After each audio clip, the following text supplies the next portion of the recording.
మహాభారతము గొల్లపూడి బాలల బొమ్మల సంపూర్ణ మహాభారతము.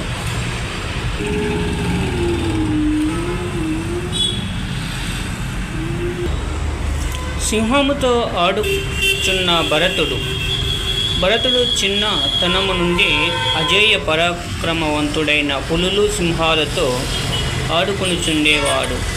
ఆ భరతుని పరిపాలన కాలంలో ప్రజలన్నీ విధముల ఆనందముతో నుండేవారు. తండ్రి తన అప్పగించిన రాజ్యమును మరింతగా పెంచినాడు.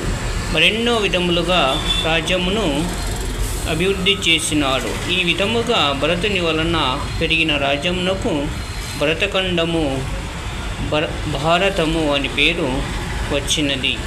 భరతుని అనంతరము హస్తిన అనువాడు రాజ్యములోకి వచ్చెను. హస్తి నివాసమేర్పరచుకొని తర్వాత హస్తినాపురమునకు ప్రసిద్ధి ఎక్కినది.